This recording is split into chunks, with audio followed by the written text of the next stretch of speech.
Hi everyone. Last video में मैंने सी set का जो कॉम्प्रिहेंशन पार्ट है उसका 21 और जो 13 वाला पेपर है वो डिस्कस किया था, and even without reading the passage. तो उस सीरीज़ को मैं कंटिन्यू कर रहा हूँ और इसमें मैं 2020 का पेपर ले रहा हूँ। कुछ लोग बोल रहे थे कि भाई 2020 के पेपर में और 21 22 इनके पेपर्स में वो अप्लाई नहीं हो रही है। तो अगर वो चीज़ अप्लाई नहीं हो रही है दैट मीन्स कि आपने उसमें प्रैक्टिस नहीं किया है। आप अच्छे से उसको प्रैक्टिस करो, try to identify the rational statement objective, क्योंकि क्या पता है एक चीज़ मैंने आइडेंटिफाई करी है कि जो पैसेज है ना वो आपका स्क्रिप्टेड, मतलब कहीं से उठाया हुआ है, न्यूज़पेपर वगैरह इनसे। मतलब उसमें यूपीएससी ने कुछ नहीं किया। यूपीएससी क्या करती है, ऑप्शन जो फ्रेमिंग है ना वो यूपीएससी करती है। तो जब यूपीएससी ऑप्शन फ्रेम करेगी ना तो एक चीज़ देखो, वो हमेशा ऑब्जेक्टिव ऑप्शन फ्रेम करेगी, रैशनल करेगी, भले वो एजम्पशन हो कुछ भी हो रैशनल, ठीक है, वो खुद से फ्रेम करेगी। तो हमेशा यूपीएससी क्या चाहता है, एक इंक्लूसिविटी चाहता है, एक बैलेंस चाहता है, ठीक है। तो आपको ट्राई टू फाइंड आउट कि क्या क्या चीज़ें पूछ सकता है, मतलब किस टाइप से एक रैशनल स्टेटमेंट फ्रेम होता है, ठीक है। और इस पैसेज में, इस पर्टिकुलर मतलब पेपर में 25 पैसेज है टोटल। अगर आप नॉलेज से करो, सॉरी पैसेज रीड करके करोगे तब भी आपके 20 प्लस निकलेंगे। और इवन आप ट्राई करना कि विदाउट रीडिंग, अगर आपने अभी तक नहीं किया ना तो अभी जाके एक बारी 2020 का पेपर विदाउट रीडिंग लगाना, आपके 20 क्या 22 प्लस पेपर निकल जाए, क्वेश्चन निकल जाएंगे। Getting that. तो दिस इज़ हाउ। अब देखो 3-4 दिन बचे हैं एग्ज़ाम के। अगर आपको लग रहा है कि ये चीज़ भाई यूज़फुल है तो आप करो उसको यूज़, ठीक है। उसको प्रैक्टिस करो, डेफिनेटली तुम्हें हेल्प करेगी, 10 से 15 मिनट तुम्हारा रिड्यूस कर देगी, ठीक है। और मैंने बहुत सारे ऐसे क्वेश्चन देखे हैं जहाँ पे तुम पैसेज पढ़ लो, तुम्हें कोई अंदर पैसेज के अंदर वो मिलेगा ही नहीं जो ऑप्शन में दे रखा है। तो तुम्हें हर चीज़ को इन्फर करना पड़ेगा, तो पहले से ही इन्फर कर दो ना, सीधा यूपीएससी का माइंड ही काम ही खत्म है, ठीक है। अब देखो ये बोल रखा है कि बेस्ट इम्प्लाइड क्या है। जनरली वो जो इन्फेरेंस होता है और इम्प्लाइड होता है, वहाँ पे थोड़ा सा लास्ट में दिया हुआ पैसेज। पैसेज कभी आगे से नहीं पढ़ना है, even if you want to read. मतलब अगर आपको पढ़ना भी है तो पीछे से पढ़ना। पहले देखो, strong measures need to be taken to reduce the rural urban migration of labour.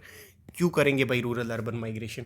ये लोप साइडेड स्टेटमेंट है। इस स्टेटमेंट को अगर ऐसा होता ना कि भाई स्मार्ट रूरल जो एरियाज़ है उनको बनाओ, मतलब रूरल एरियाज़ को स्मार्ट बनाओ जैसे स्मार्ट सिटीज़ है, या ऐसे होता कि भाई जो हिंटरलैंड है, रूरल एरियाज़ है, उसमें जैसे पूरा वगैरह गवर्नमेंट स्कीम कर रही है, ऐसे नहीं बोलेगा कि माइग्रेशन को रिड्यूस करो। रिड्यूस करने की नीड नहीं है, माइग्रेशन को एक रेगुलेट करने की नीड है, वहाँ पे भी अपॉर्चुनिटी हो, ताकि जो भी ऐसे तो फिर अर्बन एरियाज़ में काफ़ी चीज़ें जो बेसिक कम्युनिटीज़ होती है, बेसिक जो स्ट्रीट वेंडर्स होते हैं, जनरली सारे रूरल एरियाज़ के होते हैं, ठीक है। तो वो तो फिर एक एक तरीके से वो होगा ना कि रूरल अर्बन एरियाज़ के लिए इवन बेनिफिट नहीं है ये चीज़। Getting that. तो उसको रेगुलेट करना है, उसको बिल्कुल रिड्यूस नहीं करना है, ठीक है। और ऊपर से बात ये, अगर वो बोलेगा भी तो ऐसा बोलेगा कि भाई जैसे हमने स्मार्ट सिटी बनाया वैसे कुछ रूरल सिटी बनाओ, मतलब स्मार्ट रूरल इंडिया बनाओ, ऐसा कुछ होगा, ठीक है। तो ये स्टेटमेंट लोप साइडेड स्टेटमेंट है। Getting that.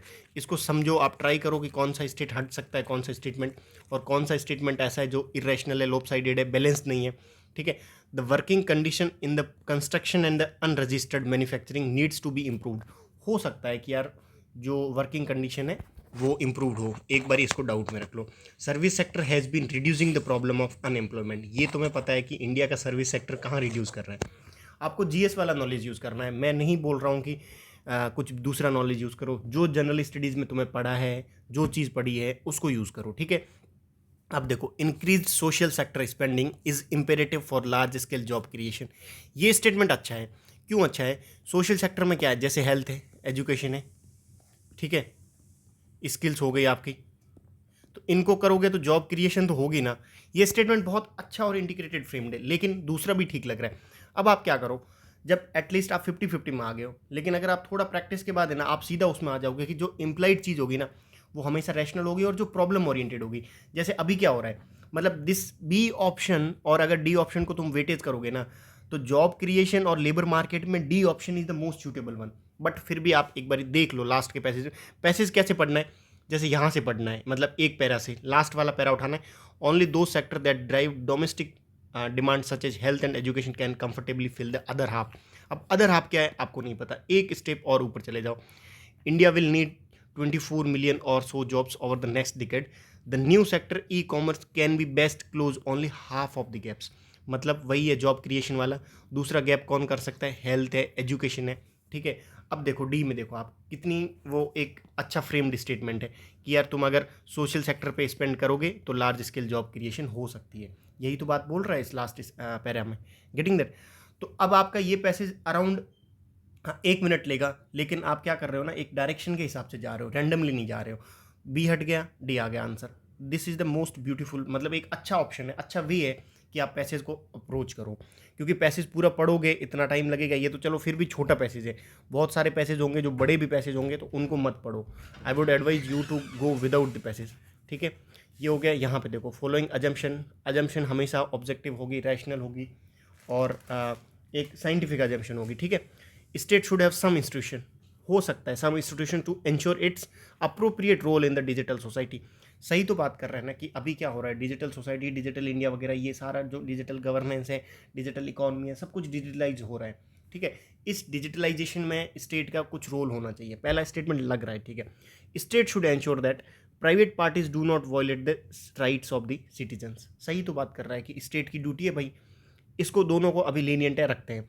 Digital economy is not compatible with the idea of not violating the citizens privacy. ये तो बिल्कुल एब्सर्ड स्टेटमेंट है। थर्ड कोटा हो, थर्ड कोटा है, उसमें दो तो डेफिनेटली सही है, दो का सही है, ठीक है। अब अजम्पशन में क्या होगा, हमेशा ध्यान रखना कि थोड़ा एक स्टेप अहीड हो सकता है। मतलब जैसे अगर आपको माल न्यूट्रिशन की कंडीशन दी है, तो ये बोल सकता है कि भाई मैटरनल हेल्थ को आप इंप्रूव करो, तो this can be in the assumption, ठीक है। मतलब अजम्पशन में क्या होता है कि एक स्टेप फर्दर होता है।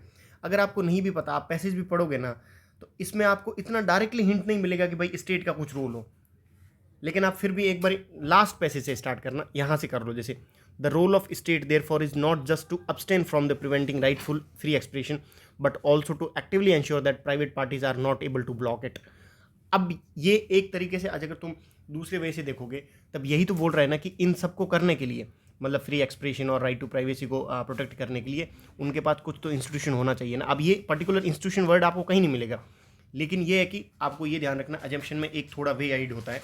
अगर आपको एजुकेशन क्राइसिस बता रखा है, तो ये मतलब साइड में वो ऑप्शन में हो सकता है कि भाई वोकेशनल ट्रेनिंग को बढ़ाओ, ठीक है। दूसरा स्टेटमेंट हो गया, इसमें सही आंसर है आपका 1 और 2, ठीक है। अगर आप जीएस के ऑप्शन हिसाब से जाओगे, तो मैंने आई थिंक मेंटरशिप वाले ग्रुप में डिस्कस किया है था कि हमेशा ऑप्शन या तो इन ऑप्शन में से होगा या इन ऑप्शन में से होगा। कोई भी ऑप्शन पिक कर रहे हो तो उसके हिसाब से आप ट्राई करो। मैं आगे बताऊंगा ये ऑप्शन कैसे फॉलो होता है।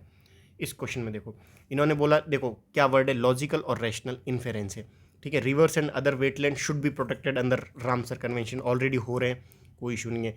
Engineering water system should be modernise and further augmented, हो सकता है कि भाई कंडीशन अच्छी नहीं हो तो फर्दर आर्ग्यूमेंटेड हो।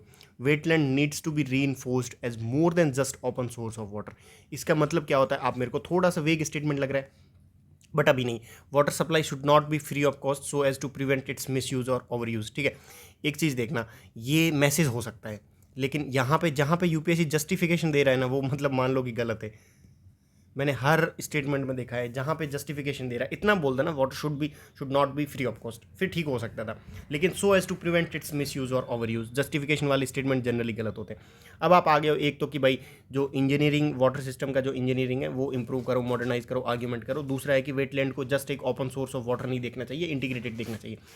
अब अगर थोड़ा सा आप ब्रॉड सोचोगे ना, इन दोनों को स्टेटमेंट को वेटेज करोगे, तो सी वुड बी मोर इंटीग्रेटेड, कि यार वेटलैंड को तुम एज ए वाटर सोर्स मत देखो, उसको इंटीग्रेटेड एक इकोलॉजिकल उसमें बैलेंस, उस इकोसिस्टम को एक ब्रॉडली वे से देखो, मतलब वाटर एज ए इकोसिस्टम देखो, तब जाके हम लोग इंप्रूव कर सकते हैं। बट ठीक है, अगर आप बी सी में हो ना, फिर क्या करना, लास्ट पैरा पढ़ना है, just last para. Last para यहाँ से, effort at engineering water system are thus efforts at augmenting water, मतलब जो वाटर सिस्टम को इंजीनियरिंग करने का एफर्ट है ना, वो बस वाटर सप्लाई को ही बढ़ाने का एफर्ट है। मतलब ये तो बात ही नहीं कर रहा ना, सी को तुम सीधा ही हटा लो, लेकिन फिर भी आगे बढ़ लो। Rather than strengthening the capacities of the ecological system, right, यही तो बोल रहा है थर्ड स्टेटमेंट, कि तुम्हें जो थर्ड स्टेटमेंट की जो वेटलैंड है, कि उनको जस्ट ओपन सोर्स में नहीं देखना, उनकी जो सप्लाई है उनको नहीं आर्ग्यूमेंट करना है, ठीक है। उसके पूरे कैपेसिटीज़ है जो इस इकोसिस्टम की, उसको इंप्रूव करना है, गेटिंग दैट। तो सी, अगर आप तुम सीधे ही जाओगे ना, एक मोमेंट के बाद में तुम्हारा सी आ जाएगा, सी मोस्ट इंटीग्रेटेड वन है, और वो एक इंक्लूसिविटी की बात कर रहा है कि वाटर सोर्स है, उसको आप एज ए वाटर सोर्स भी देखो, लेकिन साथ साथ इकोलॉजिकल एक इकोसिस्टम के हिसाब से देखो, कि भाई पूरा जो हाइड्रो इकोलॉजिकल बैलेंस है उसके हिसाब से देखो, तब तुम्हारा ये ऑप्शन जो अपना सी ऑप्शन है वो आ जाता, ठीक है। तो इसमें सी है, इसको एक दो बारी और देखो कि इन्होंने क्यों सही किया, तब आपके ज़्यादा क्वेश्चन सही हो जाएंगे। अब यहाँ पे देखो, बेस्ट इम्प्लाइज है, distribute your wealth across different kinds of assets so as to risk would be minimised. हो सकता है यार कि आप अपनी जो असेट्स है उसको, आपका जो पोर्टफोलियो है उसको डाइवर्सिफाई करो तो आपकी असेट रिड्यूस हो सकती है, जो रिस्क है वो रिड्यूस हो सकती है। ठीक है, risk taking behaviour should be a necessary. ये जरूरी नहीं है कि necessary component of your personality if you want to generate wealth, जरूरी नहीं है। लोग थोड़े कम रिस्कियर होकर भी वेल्थ जनरेट कर रहे हैं। ठीक है, while making investment find a trustworthy asset management organisation which would manage your wealth for you. पहली चीज़, कोई अगर मतलब नॉर्मल बंदा है, जैसे अगर आप अपना अभी से स्टार्ट बिजनेस कर रहे हो तो आप थोड़ा ना हायर कर सकते हो कि भाई ट्रस्टवर्दी असेट मैनेजमेंट ऑर्गेनाइजेशन हो।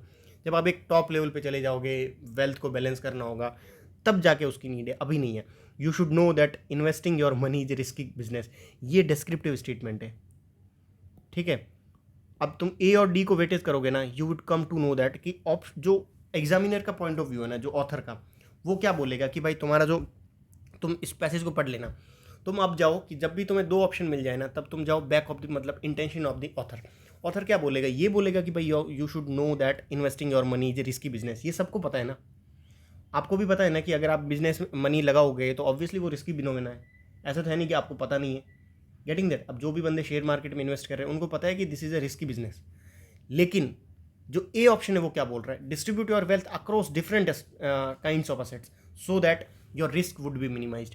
यही तो आप बात करोगे ना। मान लो आप ऑथर हो और आपने एक पैराग्राफ लिखा है, आप क्या बात करोगे कि भाई रिस्की बिजनेस है, लेकिन आपको करना क्या है। जैसे आप एज ए ऑथर लिख रहे हो कोई आर्टिकल, तो आप क्या बोलोगे कि भाई अपनी जो असेट्स है उसको डाइवर्सिफाई करो ताकि आपकी रिस्क मिनिमाइज हो जाए। ये रिस्क है, ये सबको पता है। दिस स्टेटमेंट इज सबको पता है, डी, कि भाई risk is there with the investment. But ये एक एडवाइस दे रहा है ना कि भाई रिस्क है लेकिन उसको तुम मिनिमाइज कर सकते हो। गेटिंग दैट, यही तो है। मतलब ये जैसे डी ऑप्शन ये हो गया कि there is a water crisis in India.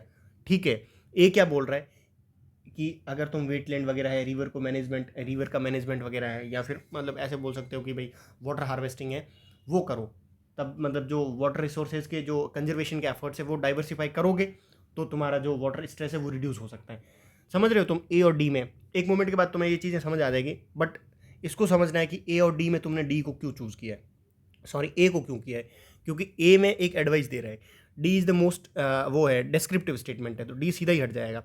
ठीक है, इसमें देखो ये अच्छा क्वेश्चन है। With reference to the above passage the following assumption have been made.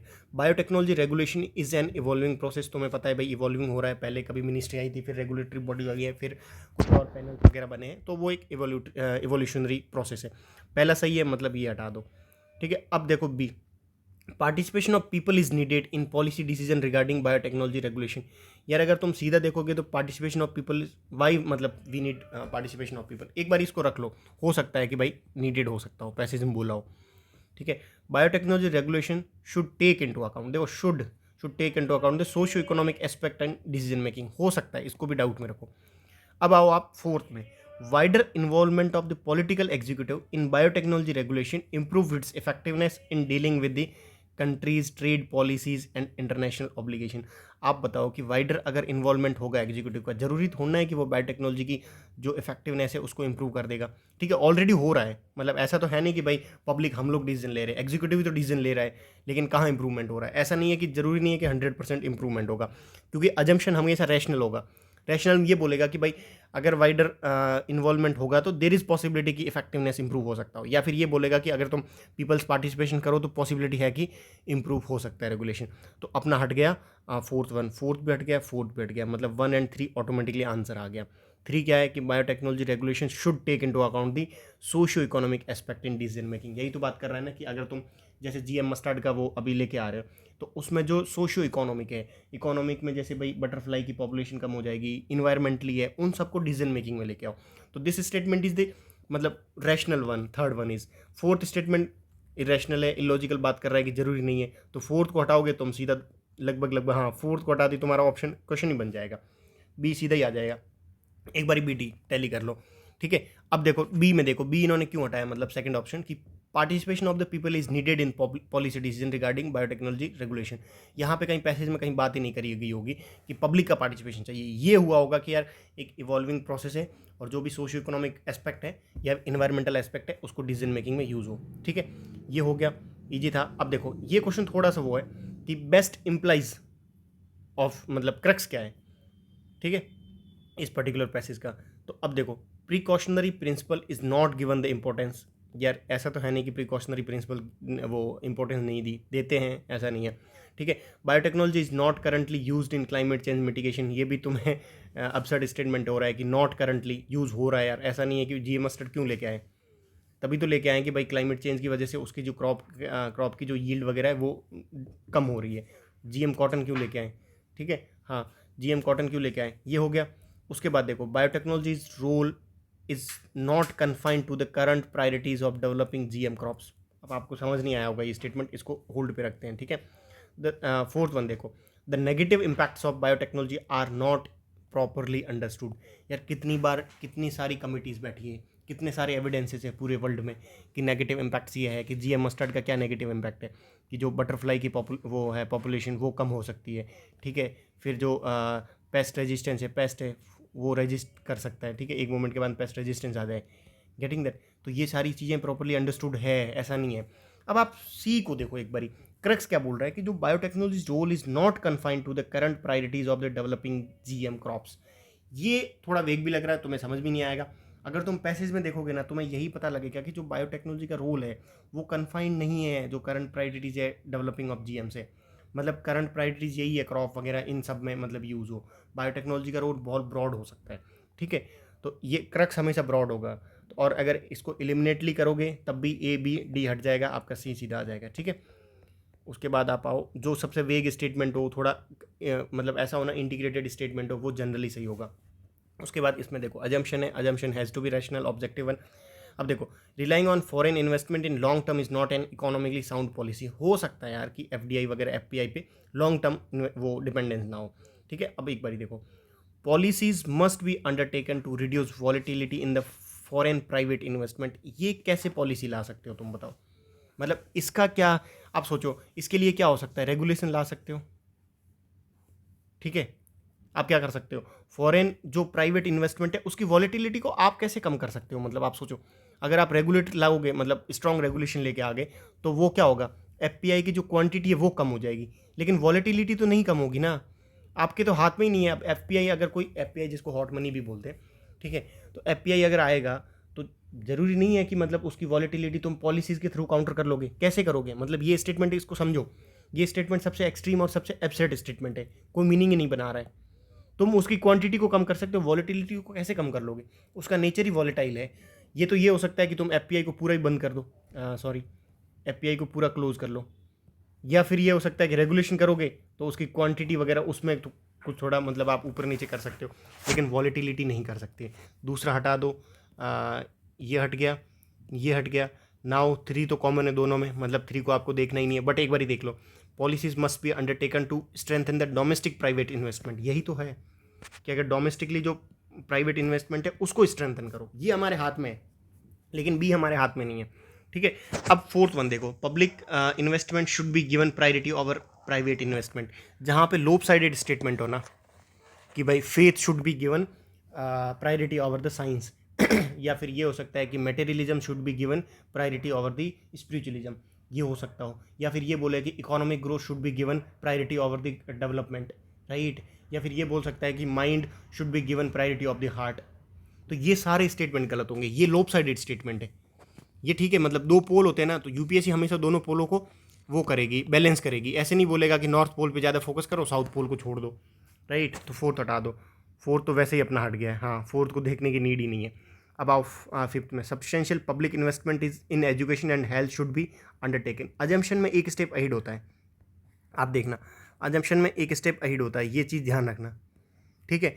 तो फोर्थ स्टेटमेंट में हो सकता है कि ये जो फिफ्थ वाला स्टेटमेंट है इसमें सही होने की प्रोबेबिलिटी है, बट स्टिल अगर आपको थोड़ा बहुत डाउट लग रहा है कि भाई पब्लिक इन्वेस्टमेंट, और ये कितना सही स्टेटमेंट बोल रहा है कि इंडिया का जो हेल्थ एंड एजुकेशन सिस्टम है उसमें भाई सब्सटेंशियल पब्लिक इन्वेस्टमेंट होना चाहिए, तभी वो इंप्रूव होगा, तभी क्या पता डोमेस्टिक में प्राइवेट मार्केट आए, मैन्युफैक्चरिंग सर्विस अच्छी हो, ठीक है, सब कुछ इंडिया की इकोनॉमी ग्रोथ वगैरह हो। लेकिन आप क्या करना, अगर मान लो आपको ये स्टेटमेंट नहीं समझ आया, लास्ट इससे स्टार्ट करना, लास्ट पैरा से। However, the technology diffusion is not at all certain because the existing state of physical and human capital in India may prove inadequate for the diffusion। मतलब क्या बोल रहा है कि जो इंडिया का ह्यूमन कैपिटल है वो inadequate हो सकता है। दैट मीन्स कि जो हेल्थ एंड एजुकेशन है उसमें आप अंडरटेकन करो, इन्वेस्टमेंट लाओ, तभी उसका यूज़ हो सकता है। गेटिंग दैट मीन्स 3-5 है तो 135 हो गया। 1 को देखो, relying on foreign investment is not an economically sound policy. सही तो बोल रहा है, कितना रैशनल स्टेटमेंट बोल रहा है कि तुम फॉरेन इन्वेस्टमेंट पे जो रिलाइंग कर रहे हो लॉन्ग टर्म में वो सही नहीं है। अपना खुद का प्राइवेट इन्वेस्टमेंट बूस्ट करो, ठीक है, फिर हेल्थ एंड एजुकेशन में फोकस करो। तो इस पर्टिकुलर पैसेज को विदाउट रीड कर सकते आप करके निकाल सकते थे ऐसे, ठीक है। उसके बाद आप आओ with reference to the above passage, ठीक है, रैशनल प्रैक्टिकल इंप्लीकेशन पूछ रहे हैं, ठीक है। Interlinking of river should be undertaken, हो रहा है भाई, अभी कोई इशू नहीं है कि हाँ अंडरटेकिंग कुछ वाटर का होगा, मतलब पैराग्राफ होगा, आप एक बार देख लेना। बट इसी के रिगार्डिंग बात करी होगी कि वाटर मैनेजमेंट, वाटर का जो कंजर्वेशन है, ये सब कुछ की बात करिए, पहला सही है। A network of dams and canal should be build across the country for proper distribution of water, ये भी सेम बात कर रहा है, दोनों कॉम्प्लीमेंट्री है, मतलब 1 and 2 has to come with each other, मतलब 1 और 2 साथ में आएंगे। अब 1 और 2 कहीं साथ में है ही नहीं, ये एक वे हो गया अप्रोच करने का, ठीक है, कि 1 और 2 तो कॉम्प्लीमेंट्री स्टेटमेंट है। वाटर की बात करी होगी तो ये डैम्स और कैनाल्स तो बिल्ड हो रहे हैं, रिवर भी इंटरलिंकिंग भी होना चाहिए, लेकिन एक बार सी देख लो, farmer should be provided easy loans for digging borewells.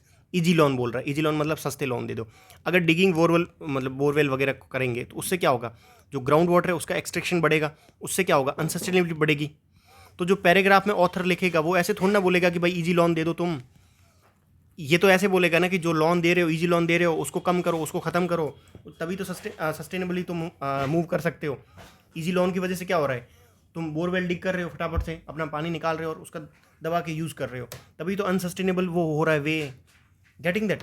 तो थर्ड तो सबसे एक्सट्रीम स्टेटमेंट है, सबसे एब्सर्ड स्टेटमेंट है, थर्ड को हटाओ, मतलब तुम्हारा डेफिनेटली सही है। अब तुम्हें देखना 1 या अपना 4 और 5 में, 4 और 5 में देखो, uses of water for agriculture should be regulated by law. जहाँ पे भी मैंने यूपीएससी का देखा है कि जहाँ पे लॉ की रेगुलेशन आए ना, वहाँ पे एक बार देखना है कि ये चीज़ें ऑलरेडी एग्जिस्टिंग है। ऐसा नहीं है कि एग्जिस्टिंग नहीं है, ठीक है, मतलब एग्रीकल्चर में ऐसा तो नहीं है कि भाई, अब इसमें पता है क्या है, एक आई थिंक ईजमेंट एक्ट है, ईजमेंट एक्ट 1981 का है, वो क्या बोल रहा है कि तुम अगर लैंड ओनर हो तो तुम्हारी ज़मीन पे जो भी वाटर है उसका मतलब जो ऑनर है वो तुम ही हो। तो ये है, लॉ है रेगुलेशन करने के लिए, लेकिन लॉ में इशू है, लॉ इज ऑलरेडी देयर, ठीक है। तो 4th हट जाएगा, 4th एक्सट्रीम है। अब आओ इसमें 5th में, distribution of river water among the region should be regulated by union government, करता है भाई यूनियन गवर्नमेंट। Getting that.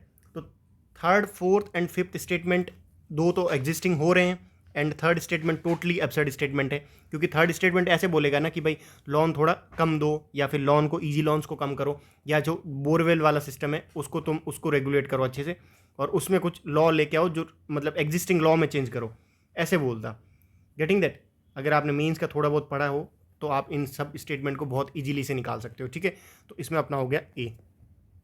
उसके बाद आओ इसमें अजम्पशन बोल रहे हैं, अजम्पशन हमेशा रैशनल होगी, लॉजिकल, वही बात करी जो मैंने अभी तक।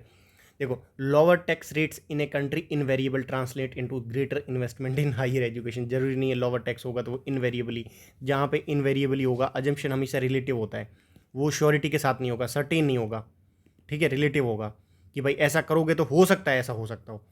मतलब जैसे ये बोले कि भाई अगर तुम ह्यूमन कैपिटल में इन्वेस्टमेंट करो तो देर इज़ पॉसिबिलिटी कि भाई तुम्हारी इकोनॉमिक ग्रोथ इन फ्यूचर मतलब ग्रो हो, ठीक है। इनवेरिएबल हो गया, investment in the education of childrens ensure their economic freedom, हो सकता है एक बार डाउट में रखो। Economic freedom has a positive impact on the building of human capital. अब देखो बी एंड सी में देखो, मतलब पहले आप एक हटा दो, एक हट गया, मतलब आंसर इन दोनों में से आइदर 2 है या 3 है, ठीक है। आप ऑप्शन को भी साथ में एक्सप्लोर करो, आपको ईजी गोइंग लगेगा। Investment in education of a childrens ensure their economic freedom, जरूरी थोड़ा है ना। अब हमारी भी तो एजुकेशन है, हम में से बहुत लोग हैं जिनको फाइनेंशियल एजुकेशन का पता ही नहीं है, इकोनॉमिक फ्रीडम कैसे इंश्योर कर दोगे आप। Getting that. हम तो एकेडमिक एजुकेशन लेते हैं, अब आर्ट्स वाले बंदे को इकोनॉमिक फ्रीडम कैसे तुम इंश्योर करोगे। Getting that. तो ये सेकंड जो स्टेटमेंट है वो तो एब्सेंट बात कर रहा है ना, कुछ सही बात ही नहीं कर रहा। थर्ड देखो, economic freedom has a positive impact on the building of human capital. अब देखो कितना अच्छा दिया हुआ कि पॉजिटिव इंपैक्ट होगा। ये पॉजिटिव इंपैक्ट का तो जैसे होता है ना कि हेल्प सिन, जैसे जीएस में हम लोग पढ़ते हैं, हेल्प सिन हो गया, सम हो गया, ये ऑलवेज सही होंगे। ये थोड़ा लीनियंट स्टेटमेंट है कि भाई पॉजिटिव जो है इंपैक्ट होगा बिल्डिंग अप ह्यूमन कैपिटल। यही तो हो रहा है कि भाई इकोनॉमिक फ्रीडम होगी, मान लो तुम अपने पैसे वैसे कहीं भी लगा सकते हो, या फिर फाइनेंशियली फ्रीडम हो गया, तो जो ह्यूमन कैपिटल है मतलब आपके खुद की स्किल्स वगैरह है, उनका पॉजिटिव इंपैक्ट होगा ना। आपके पास मान लो कि 1-2 लाख रुपए और आपको एक फ्रीडम हो अपनी पैसों को इन्वेस्टमेंट करने की, सब करने की, तो एक मोमेंट के बाद में आप सीखोगे ना मान लो आपने शेयर मार्केट में इन्वेस्ट किया, पैसे खर्च कर दिए या पैसे सारे डूब गए, तो अब फिर से कुछ सीख के फिर से लगाओगे, तो इसका एक पॉजिटिव इम्पैक्ट है, ऐसा नहीं है कि हमेशा नेगेटिव इम्पैक्ट होगा। Getting that? तो third is the rational one. Second तो बिल्कुल अपसेट बात कर रहा है कि भाई इन एजुकेशन में इन्वेस्टमेंट होगा तो इकोनॉमिक फ्रीडम होगी। कैसे इकोनॉमिक फ्रीडम होगी यार? एजुकेशन तुम आर्ट्स वाले बंदे को पढ़ाते हो इकोनॉमी क्या है, इकोनॉमी की फ्रीडम कैसे होती है, क्या होती है, उनको डेफिनेशन नहीं पता होगी। ठीक है, ये हो गया 23। उसके बाद आप आओ मैसेज। मैसेज हमेशा फॉरवर्ड लुकिंग होगा, सॉल्यूशन ओरिएंटेड होगा और कुछ एक स्ट्रॉन्ग वे बोलेगा। जैसे कोई मैसेज अगर आपको दे तो कोई कि सुबह उठ के तुम पढ़ो, सुबह तुम्हारी प्रोडक्टिविटी अच्छी रहती है, ये मैसेज हो गया। ठीक है, अब देखो इसको देखो, urban local bodies must recover cost through user charges. हो सकता हो भाई कि ज़्यादा लोग अगर वाटर ज़्यादा यूज़ कर रहे हो, जैसे इंडिया अभी क्या हो रहा है कि दिल्ली में तुम देखना कि जो जल बोर्ड है उसका बिल बनाता है वो, कि कितना वाटर तुम्हारा यूज़ हुआ है। हो सकता हो कि हर घर का मतलब एक वाटर मीटरिंग वगैरह हो, ऐसा कंसेप्ट हो सकता है, कोई होल्ड पे रखो इसको। ठीक है, बी देखो, urban local bodies are not efficient enough to meet their water requirement for cities. ये डेस्क्रिप्टिव स्टेटमेंट है, ये मैसेज नहीं बोल रहा है। मैसेज क्या बोलेगा, मैं आपको मैसेज का एक टोन समझा दूंगा आगे इसी स्टेट में। ये डिस्क्रिप्टिव है कि दे आर नॉट इनफ, ये इन्फेरेंस हो सकती है कि भाई they are not sufficient enough, efficient enough, उनके पास फंडिंग वगैरह नहीं है। ठीक है, water shortage in our country is a period problem and that can not be solve. ये तो कुछ नहीं हो सकता, कैन नॉट मतलब कभी होगा ही नहीं। In view of water crisis in our cities there is urgent need to limit the population of cities by adopting an upper limit of population. Population से कोई मतलब नहीं है।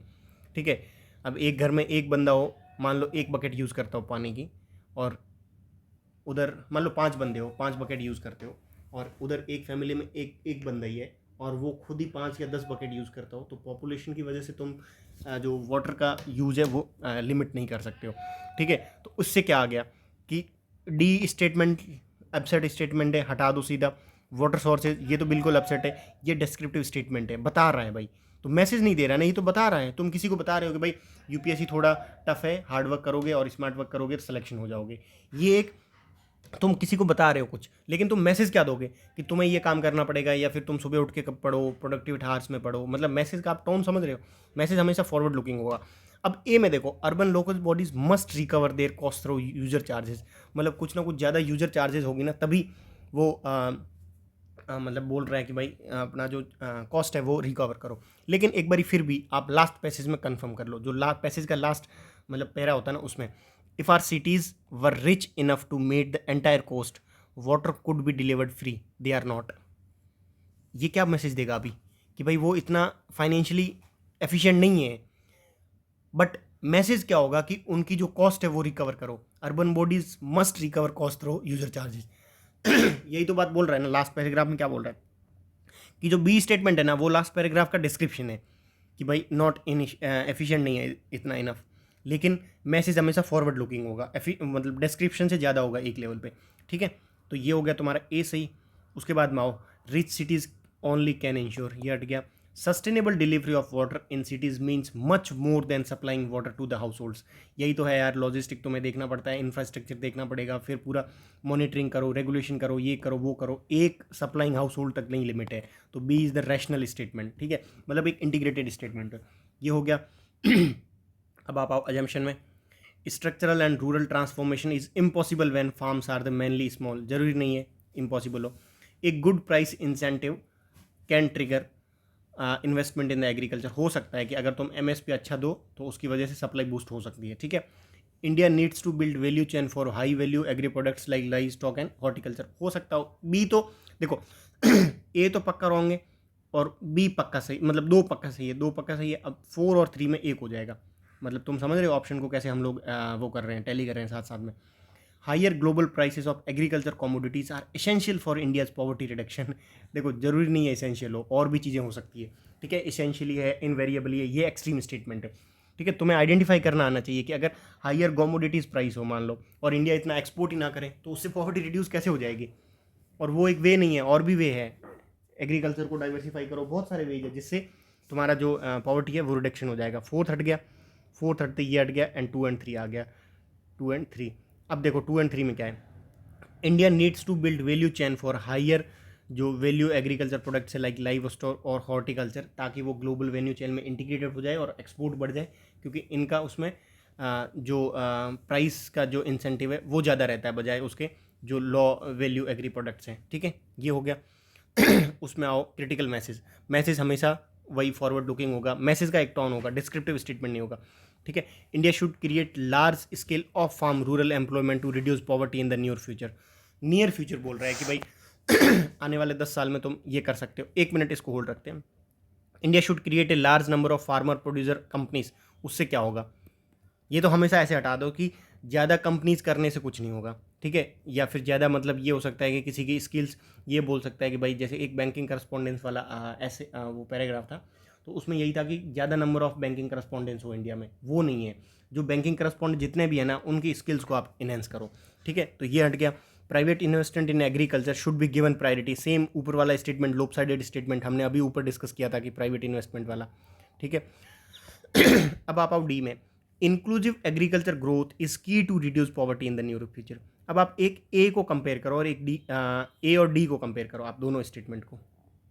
आपको ए में क्या बोल रहा है, India should create large scale of farm rural employment to reduce poverty in the news future. Message क्या बोल रहा है, अब मान लो एक पैसेज, एक क्या बोलते हैं उसने, ऑथर ने मान लो कि एक पैसेज लिखा है, तो वो एग्रीकल्चर के अराउंड है।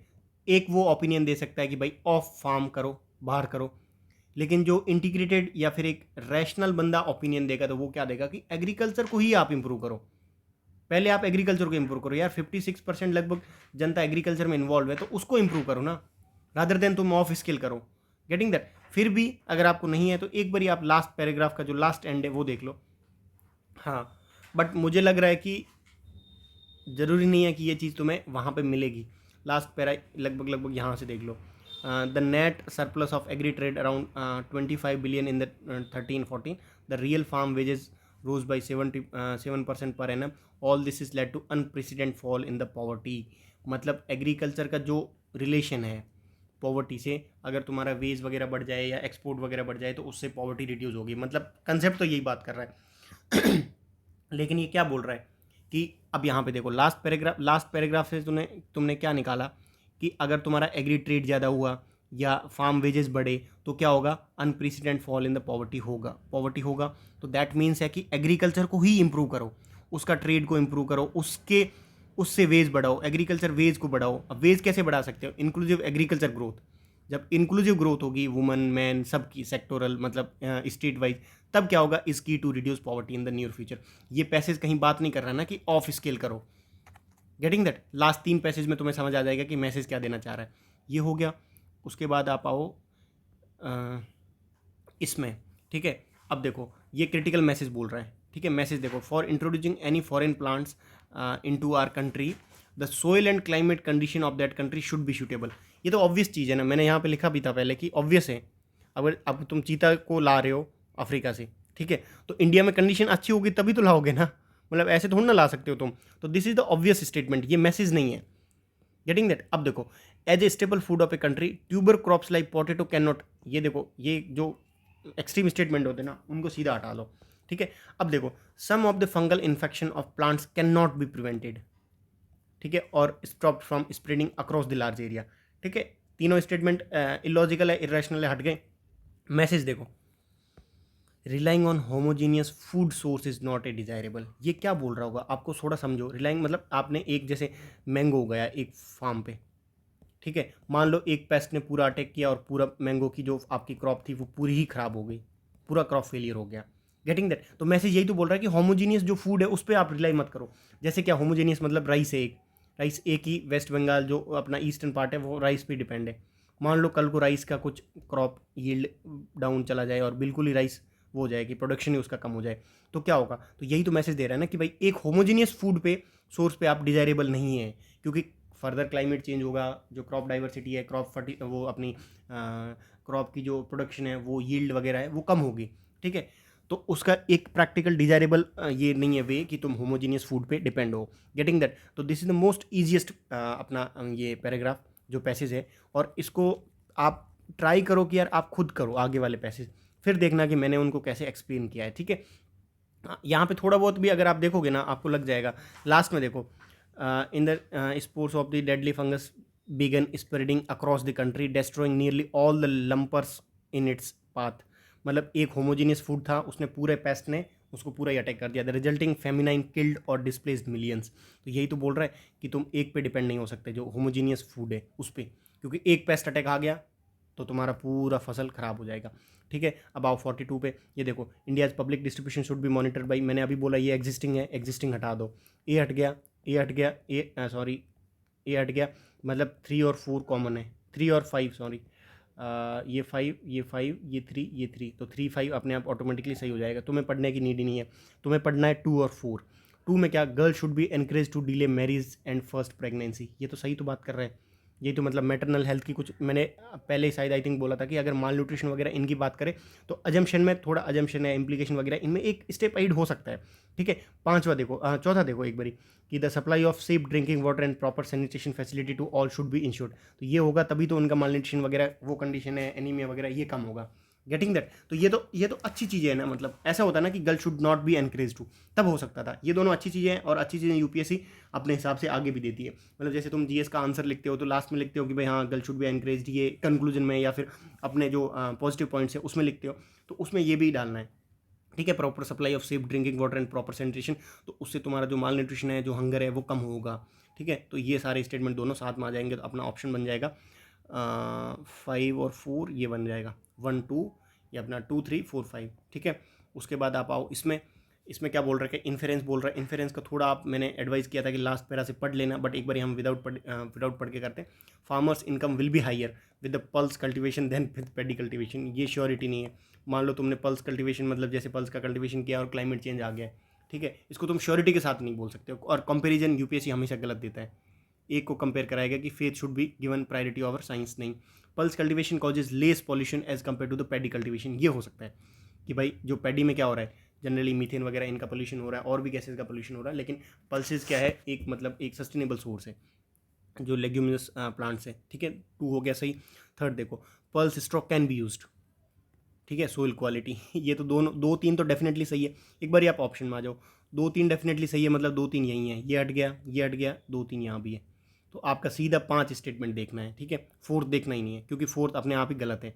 ठीक है, फोर्थ देखो, फोर्थ एक बार पढ़ लो। In the context of northern Indian agriculture paddy straw has no usefulness. क्यों नहीं यूजफुलनेस है? अगर यार तुम एटलीस्ट अपनी जो लाइव स्टॉक्स है, मतलब गाय भैंस है, उनको तो एज ए फोडर यूज़ कर सकते हो ना, तो यूजफुलनेस तो बिल्कुल गलत हो गया। ठीक है, फिफ्थ देखो, mechanised agriculture is the main cause of the stubble burning. अगर तुमने जनरली भी अगर स्टेबल बर्निंग को पढ़ा तो वो मैकेनाइज्ड एग्रीकल्चर नहीं है, वो सीजन की वजह से हो रहा है। मतलब उनको इतना टाइम ही नहीं मिलता कि दूसरी सीजन में वो स्ट्रॉ को पूरा हटा के मतलब उनको मैनेज कर सके, इसलिए वो जल्दी जल्दी स्टेबल को बर्न कर देते हैं। गेटिंग दैट, और मेन रीज़न ये यूपीएससी जनरली मेनली एंथ्रोपोजोनिक है या फिर मेन सोर्स ऑफ दिस है, वो गलत देता है। ठीक है, तो वो हो गया, तो अपना आंसर आ गया सी। उसके बाद में ये देखो, बोल रहा है अजम्पशन, अम्बिशन वही है कि रैशनल होगी, ऑब्जेक्टिव होगी। High risk involve in holding maximum water in the reservoir are due to over dependence on the hydrological projects. ये हो सकता है, इस पैसेज को मैं सजेस्ट करूंगा क्योंकि इसमें होगा ना कि अजम्पशन तीनों रैशनल है। जैसे आप फर्स्ट को पढ़ो, हाई रिस्क इन्वॉल्व इन हो रहा है कि भाई मैक्सिमम अगर वाटर होल्ड करोगे आप तो वो हाई रिस्क है। और क्यों रिस्क है? क्योंकि हमारी ओवर डिपेंडेंस है हाइड्रोलॉजिकल प्रोजेक्ट पे बहुत सारे काम के लिए, पहला हो गया। दूसरा क्या है, storage capacity of dam should not be fully used before और ड्यूरिंग मानसून रीजन। अब इसको देखो, इसको शुड नॉट बी यूज्ड बोला है, एक बार होल्ड पे रखो। Role of dams in the flood control in underestimated in India. हो सकता है कि भाई फ्लड कंट्रोल को जो डैम्स का रोल है वो अंडर एस्टिमेटेड हुआ हो। ठीक है, तो अगर आप थोड़ा सा तुम लॉजिक के हिसाब से जाओगे तो लास्ट में थोड़ा सा देख लो, लास्ट से स्टार्ट करो, कभी पैसेज फर्स्ट से स्टार्ट मत करो क्योंकि इसमें तुम्हें डायरेक्टली हिंट नहीं मिलेगा। अब आप आओ, but the authorities store the maximum amount of water in the reservoir even before the close of the monsoon only to ensure greater electricity generation and irrigation. मतलब ये दो ही उनके पर्पज है। दैट मीन्स कि जो रोल ऑफ डैम्स है flood control flood control में, वो अंडर एस्टिमेटेड है इंडिया में। गेटिंग दैट, तो ए और थीम तो पक्का, मतलब ए और जो अपना फर्स्ट एंड थर्ड है वो तो डेफिनेटली साथ में आएगा, फर्स्ट थर्ड साथ में इसमें ही है, मतलब 2 भी सही है। 2 क्या बोल रहा है, storage capacity of the dam should be not be used before, मतलब फुली उसको यूज़ नहीं करना चाहिए। अब आप इसको एक बार पढ़ोगे ना तो तुम्हें लग जाएगा कि यहाँ पे कहीं it is an intentionally accepted practice that the water level of the reservoir should be kept below और a certain level before the onset of monsoon. This is to so when monsoon, ये पूरा पढ़ोगे तो आपको लग जाएगा कि second statement भी सही है। ठीक है, तो ये हो गया। अब आप देखो, इन्फेरेंस बोल रहा है it is essential to rethink and redefine the economic role of the state in quest of development. हो सकता है कि स्टेट का भी मतलब एक पहले होता था ना कि स्टेट बहुत इंटरफेयर करता था, धीरे धीरे वो एक प्लानिंग इंडिकेटिव बन गई प्लानिंग नीति आयोग वगैरह इनसे, तो स्टेट का एक मिनिमाइजेशन हो रहा है, मतलब स्टेट एक मिनिमम रोल प्ले कर रहा है, इंडिकेटिव रोल प्ले कर रहा है, तो सही है, हो सकता हो, ठीक है। India has not made effective implementation of its policies in the social sector, not made sufficient investment in them. ये स्टेटमेंट अगर तुम जीएस के हिसाब से जाओ तो सही है भाई, उन्होंने ना तो सफिशिएंट इम्प्लीमेंटेशन किया है, ना ही तुम्हारा सफिशिएंट इन्वेस्टमेंट किया है, ठीक है। तो ये स्टेटमेंट तो सही है, लेकिन तुम्हें एग्जाम के मोमेंट में थोड़ा सा आपको एक्सट्रीम लगेगा कि यार ये तो बिल्कुल एक्सट्रीम के इंडिया के बारे में अगेंस्ट बोल रहे हैं, लेकिन तुम जीएस के हिसाब से जाओगे तुम्हें सही लगेगा कि यार ये इंप्लीमेंटेशन और सफिशिएंट इन्वेस्टमेंट दोनों में नहीं है, ठीक है। बट इस स्टेटमेंट का मैं बोल रहा हूँ कि पॉसिबिलिटी थी कि आप गलत कर सकते हो एक ये हो गया, एक ऊपर वाला जो वाटर स्टोरेज वाला हो गया, उसकी पॉसिबिलिटी है कि एग्जाम के मोमेंट में गलत हो सकते हैं, तो ऐसे एक दो हो तो कोई इशू नहीं है, बट इसमें ये एक दो दोनों सही है, सी आंसर है, ठीक है। Following assumption, India's economy needs to be greatly integrated with the global economy so as to create large number of jobs and to sustain its growth momentum। पहली देखो जहाँ पे जस्टिफिकेशन होता है ना, पहली चीज़। दूसरी चीज़, आप एक बात बताओ मेरे को कि greatly integrated with the global economy so as to create large number of job से क्या मतलब, डायरेक्टली लिंक थोड़ना है, और ज़रूरी नहीं है ये अजम्पशन हमेशा रैशनल होगा कि ये हो सकता है कि यार मान लो तुम्हारी इंडिया की इंटीग्रेटेड इकोनॉमी है, सबके साथ इंटीग्रेटेड है, लेकिन उसका एक्सपोर्ट ही नहीं हो रहा हो, जैसे सोमालिया हो, मान लो सोमालिया जैसी कंट्री अगर इंटीग्रेटेड भी है, उसका एक्सपोर्ट कोई नहीं लेगा, या फिर अपने रेगुलेटरीज इश्यूज आए कि भाई तुम्हारा जो प्रोसेस्ड फूड है उसमें कुछ अनडिजायरेबल एक्टिविटीज़ है, तो ईयू वगैरह ये बहुत बहुत बार रिजेक्ट कर देते हैं इंडिया को, माल को, तो ज़रूरी नहीं है कि वो अपनी ग्रोथ को सस्टेन कर पाएगी, ठीक है। एक्सपोर्ट और ग्लोबल वैल्यू चेन में इंटीग्रेटेड, ग्रेटली, ये वेग वर्ड है कि ग्रेटली क्या होता है, ठीक है, तो ये भी हट सकते हो। पहला हट गया, economic liberalisation would cause large economic growth. पहली चीज़ है इकोनॉमिक लिबरलाइजेशन अपना 1991 में आया है, तो उससे क्या हुआ, cause large economic growth, growth कहाँ लार्ज कहाँ हुई है growth, which would reduce poverty and create sufficient employment in the long run. कहाँ हो रहा है, इंडिया में तो नहीं हो रहा ना, श्योरिटी नहीं है कि तुम अगर एलपीजी रिफॉर्म्स लाए हो तो पॉवर्टी कम हुई है, लेकिन इन्होंने बोला लार्ज इकोनॉमिक ग्रोथ, एक बार 6-7% हो गई थी, लेकिन ये लार्ज इकोनॉमिक ग्रोथ वाला जो कंसेप्ट है ना, ये जरूरी नहीं होगा, इकोनॉमिक लिबरलाइजेशन से नहीं होगा, उसके साथ साथ तुम्हारा रेगुलेशन भी हो, स्टेट का रोल हो गया, स्टेट के इंस्टीट्यूशन है वो सारे काम करने चाहिए, ठीक है। मैन्युफैक्चरिंग क्वालिटी हो, मैन्युफैक्चरिंग इंडस्ट्रीज हो, सर्विस सेक्टर हो, एग्रीकल्चर सेक्टर हो, सब काम करेंगे तब रिड्यूस होगी पॉवर्टी, ठीक है ये हो गया, सॉरी। देन आप आओ इसमें, इन्फ्रेंस बोल रहा है, इन्फ्रेंस देखो लास्ट लाइन में एक बार पढ़ लो आप, ठीक है। Indian banking system is not able to help the countries, ये तो नहीं है, कर तो रहा है यार। Economic growth that started in 1991 have not help the improving its expected level, हो सकता है कि एक्सपेक्टेड लेवल ना हो, ठीक है, इसको रखो होल्ड पे। India lacks the institutional mechanism to deal with failure of the bank, हो सकता है कि इंस्टीट्यूशनल मैकेनिज्म इंडिया में ना हो, ठीक है। Encouraging the foreign investment in our industrial sector is a good alternative to sector dependence on the bank for the credit, ये जरूरी नहीं है ऑल्टरनेटिव हो, ठीक है। अब आप एक बार पैसेज पढ़ लो, इन्फेरेंस लास्ट में, इन्फेरेंस आई वुड सजेस्ट कि तुम लास्ट में पढ़ लो, ठीक है। Today we can not shut down banks because there is no proper system to shut them down, यही तो बोल रहा है सी में कि India lacks the institutional mechanism to deal with the failure of bank, ठीक है। इन्फेरेंस हमेशा लास्ट के 2 लाइन में हो जाएगी, सी आंसर आ गया। उसके बाद इन्फेरेंस आओ, India's commitment to reduce emission by 33% is unlikely to be achieved, ये तो गलत है। India should import gas rather than, ये भी स्टेटमेंट वो है, मतलब क्या बोलते हैं, लोप साइडेड वन है। Getting renewable resources to market too soon may be costly, हो सकता है कि अपन जल्दी जल्दी उसको लाने का मार्केट में ट्राई करें और इतनी टेक्नोलॉजी एफिशिएंट ना हो तो उनका कॉस्ट हो सकता है बढ़े। India should put in more efforts in the exploration of natural gas, क्यों करे भाई, रिन्यूएबल एनर्जी की बात करेगा, ठीक है थोड़ा लास्ट में भेज लो। However the business houses are worry of investing too heavily in the renewable energy at a time when the technology is not yet ready, यही तो बोल रहा है, थर्ड स्टेटमेंट है कि कॉस्टली हो सकता है मार्केट में जल्दी लाना, ठीक है। आप देखो 63, government often provide inefficient and costly subsidies for technologies that may not be ready in the future, यही तो लास्ट स्टेटमेंट में बोल रहे हैं कि भाई बिजनेस जो अपना बिजनेस हाउसेज है वो थोड़े मतलब they are worrying about the कि जो गवर्नमेंट सब्सिडीज़ वगैरह दे रही है, मार्केट उसके लिए रेडी नहीं है, ठीक है। सेकंड स्टेटमेंट हो गया, India's commitment of reducing emission by 33% by 2030 shall be based on the gas based economy, पहली चीज़ तो ये श्योरिटी के साथ बोल रहे हैं, शैल बी मतलब उसी के बेस्ड होगा, जरूरी नहीं है। दूसरी चीज़, जहाँ पे भी डेटा दिया है ना उसको एक बार पैराग्राफ में सीधा डेटा ही देखो, जैसे यहाँ पे डेटा है ना तो पैराग्राफ में आपका डेटा कहाँ है, यहाँ पे, तो इस पैराग्राफ इसी लाइन को पढ़ लो कि the Indian government has strongly committed to its target for reducing emission by 33% by 2030 and towards this it has initiated strong push towards the gas based economy. Strong push किया है, लेकिन ये जरूरी नहीं है कि 2030 तक यही गैस बेस्ड इकोनॉमी बन जाएगी, getting that, and has also invested heavily in the renewable energy. However, किया तो है उन्होंने, लेकिन ये जरूरी नहीं है कि 2030 में, मतलब आप जैसे अभी बिजनेस कर रहे हो आप जैसे अभी बिजनेस कर रहे हो 2030 तक, ये जरूरी नहीं है कि आपका जो बिजनेस का पोर्टफोलियो है वो सेम रहेगा। ठीक है, ये हो गया। उसके बाद आप आओ ये वाला, तो ये बहुत मतलब बेसिक है कि डिनोमिनेटिंग डज नॉट, वो मॉडिफिकेशन और तुमने जो बायो का बेसिक नॉलेज है उससे निकल जाएगा कि ये सही है।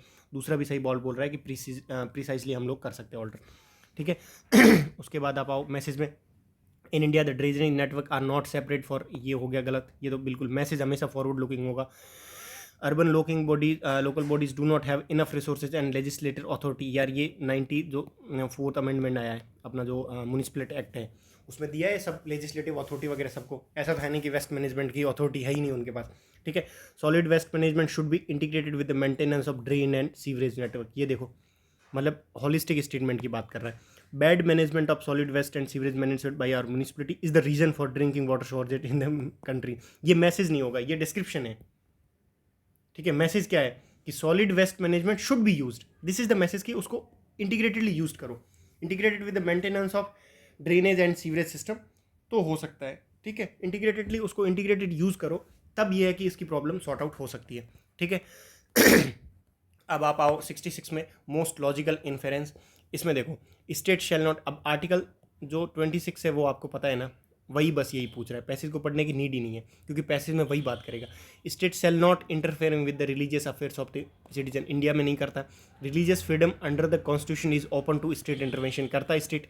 ठीक है, जैसे ये लाया अपना क्या बोलते हैं ट्रिपल तलाक वाला मामला है, या फिर जो 1954 में वो आया था essential practice, essential religious practice, तो स्टेट इंटरवीन करता है। सही है, ये आर्टिकल 26 है। अब आप आओ सी में, religious freedom of the citizens is not covered under fundamental rights, ये तो गलत है। Religious practices of any communities are immune to state, immune नहीं है, स्टेट इंटरवेन कर सकता है, ये इंडिया कॉन्स्टिट्यूशन का आर्टिकल 26 है। ठीक है, उसके बाद आप आ जाओ, हाँ तो ये हो गया अराउंड 2020 का पेपर सॉल्व। इसमें अगर आप विदाउट पैसेज रीड करोगे तो 20+ डेफिनेटली मैं बोल रहा हूँ निकाल लोगे, और पैसेज रीड करके बोलोगे तब भी 20+ निकालोगे, सेम है चीज़। ठीक है, सेम चीज़ है, तो ये होगा कि प्रोबेबिलिटी है कि अगर आप विदाउट करोगे, 4-5 दिन है विदाउट पैसेज रीड करने के लिए, आपको प्रैक्टिस करनी पड़ेगी और उसको इम्प्लीमेंट करना पड़ेगा, जब जाके आप उसको यूज़ कर पाओगे। ठीक है, थैंक यू सो मच। अगली बार मैं आई थिंक 2022 और 19 का पेपर डिस्कस करूँगा कि कॉम्प्रिहेंशन पार्ट को कैसे डील करना है। एंड अगर आप चाहते हो कि उसमें इफेक्टिवली आप यूज़ करो उन सब चीज़ों का, तो पहले आप करके आओ, मतलब 19 और 20 21 19 और 22 का आई थिंक रह रहा है, तो वो आप पहले अभी जाके 19 और 22 का पूरा पेपर सॉल्व करो, फिर देखना कि मैंने कैसे किया है, so that it can help you, मतलब it will definitely help you. ठीक है, thank you so much for the watching, मिलते हैं अगली वीडियो।